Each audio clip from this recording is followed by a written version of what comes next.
Welcome back, YouTubers, to my channel of an everyday life of an Aspie. If you're following me and you're new to my channel, I welcome you all with all open arms.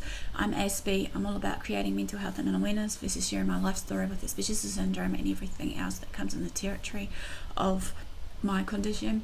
I also am aware, also just to bear in mind that, as I said, of some of the changes that's going to take effect, that I'm going to continue on the mental health series, especially because obviously that's where I want to roll with this, along with hopefully bringing you in some more fun and games and everything else that's in between. So without further ado, guys, basically while we're here and right now, while I'm trying to get up to speed with this year of my schedule, even though, yes, I humbly apologise while being missing in action. I was hoping to add a few videos in due to my personal reasons. If you've been following me on Facebook or what have you, that has been, mentioned. Well, not mentioned as person about, the personal reasons. It's just the reasoning and behind why I've been MIA, as they say.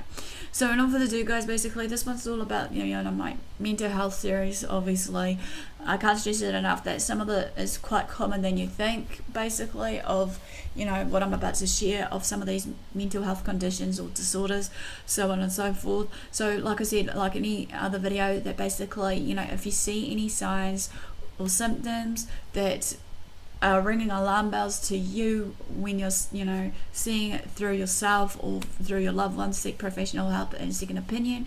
Regardless, I know that for some of the things that I may share, regardless of it all, I'm just a normal everyday girl that's minding my own business, trying to do some managed techniques of my own that may help for you guys as I'm sharing these tips and advice along the way. However, so hopefully you can just respect what I share with you all, because like I said, it's all about just knowing what's best for you and well suited, basically. So then further ado, guys, let's begin this one's all about how to avoid panic attacks right now. So let's begin this.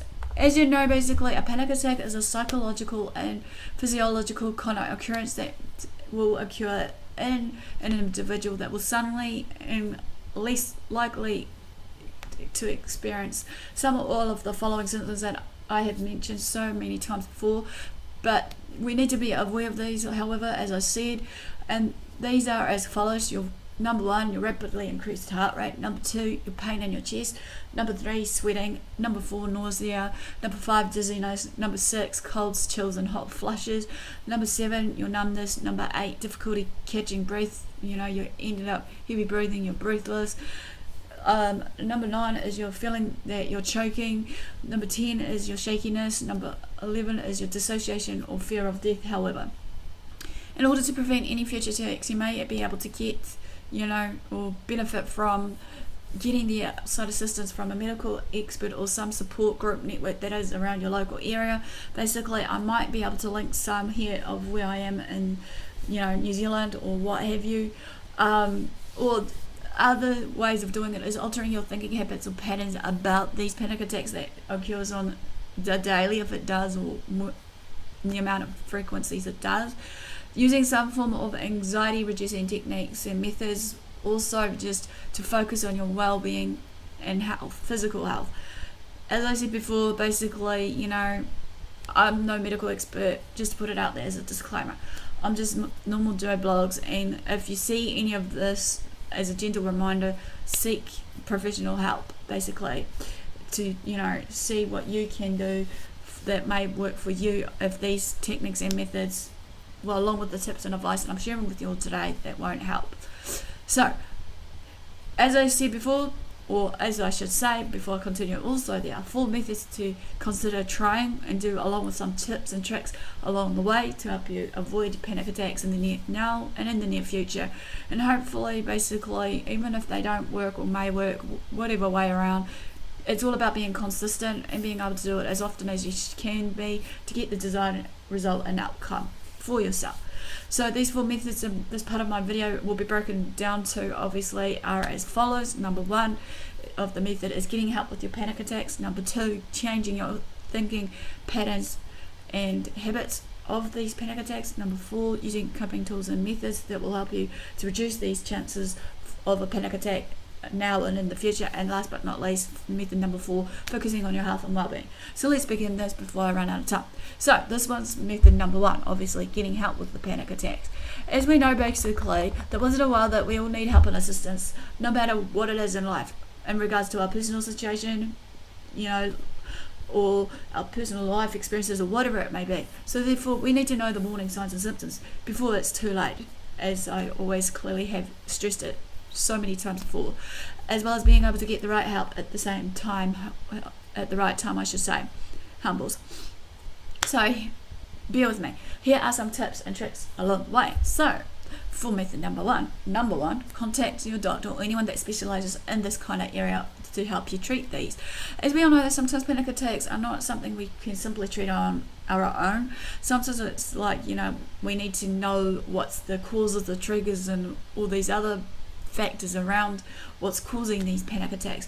So it's also basically important for any of us to make sure that the panic attack is not a medical issue before we try to attempt it on our own to treat it, as we could be doing more damage than good. However, if you do, however, in fact, experience these panic attacks, and it's not a medical condition that underlies these, that's not correlated, you can then begin treatment with a general practitioner or psychiatrist that is usually strongly recommended, who can prescribe medication or may suggest natural remedies and natural supplements for you. Early treatment is the key to preventing panic attacks in the future. Contacting your general practitioner or your medical doctor or psychiatrist to discuss these possible medications that may be able to think. It's all about give and take, obviously, knowing the side effects as well when taking these medications, because every medication will basically have its side effects one way or another, and we need to know what will help us as a precautionary measure. As I'm saying, do your own homework on it. So here are some medical drugs that I have actually mentioned and maybe you can consider. It's sertraline, a selective serotonin reuptake of your inhibitor SSRI, which the brand name is Zoloft. Many people may have used it in the past. Escitalopram, also known as an SSRI, brand name Lexapro, and some other form of type of medications have been indicated in reducing panic attacks, as I mentioned earlier in the piece in one of these videos. I recommend for you guys to consider looking into this. Number 2, consider psychological treatment. If your anxiety disrupts your daily life of living, as in we know what it feels like, however, and it can be debilitating for us, and sometimes to the point that it cripples us, when it does happen and that we have trouble completing our everyday tasks or our everyday obligations, or even just interacting socially, it may be beneficial for us to seek professional help. A therapist or psychologist can outline a treatment plan that's specific to our needs. It can include some types of coping methods and techniques, which I'm going to address to you all later on in the piece. Contacting a therapist, social worker, or psychologist for therapy in order to help you learn techniques and methods to treat your panic attacks can be beneficial. It may do you a world of good. Second opinion can be of good help. But then again, like I said before, as a precautionary measure, just bear in mind that not all treatments and therapies may not work for everyone. However, that yet again, it's a matter of knowing what's best for you, and that sometimes it's all in the mind and how we can do things and what we can do to make it better for us. One of the common treatments therapies that has been considered to do so, as I've shared this many times before, is cognitive behavioural therapy, or CBT. This has been indicated as a useful modality tool for treating panic attacks. CBT is also associated with changing our thought patterns, processes, in order to change our feelings and behaviours mentally and physically. Number 3 for this is joining a support group or network in our local area, or even maybe on a scale of maybe looking online. Talking with others in a group who have panic attacks may help you feel in control and at ease of your condition, and this will eventually lead to helpful panic attack management information and resources. Group members can also share their strategies for facing and managing their fears, and also along with their successes along the way.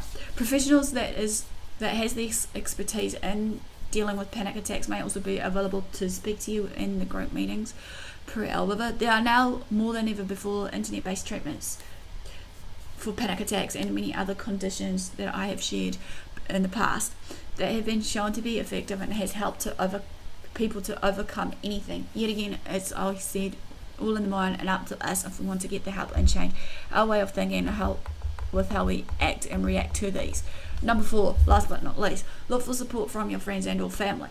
Ask your family or friends to help you face your fears instead of avoiding them. However, it's a given, obviously, and a no-no. You know, being able to stay positive with you, as well as hopefully you can be able to, in your state of mind, be able to stay positive as you work through this anxiety, panic attacks, whatever it may be. And also, obviously, they need to be patient with you when it comes down to this while you confront your disorder. You could start by basically letting your friends, family know by, letting them know that you suffer from these attacks or more, and that you would appreciate their support in your recovery. And also, they should be able to know these signs and symptoms, causes and triggers, so that, they can be able to assist you in whatever way they can. Hopefully they can do their research as well in doing so. You can try being assertive, however, and being straightforward about your panic attacks to your friends and family. You could say something to them like, maybe, hey, I wanted to talk to you about a problem I have been facing and having recently. I have been experiencing these panic attacks that are very scary for me. I would appreciate any help that you can offer to me. I need your support in my treatment of this problem by being my support. So this is basically a short an overview of how you can avoid panic attack. Give me the like for thumbs up for support. Comment below if you've experienced some of these, and maybe comment also maybe how you manage and cope with these. Feel free to follow me on my social media sites, as it will be listed below. Also, feel free to subscribe to my channel if you haven't done so already. Do what you love what you do. Until next time, Aspie signing out. Have a great day, and I'll see you all again soon.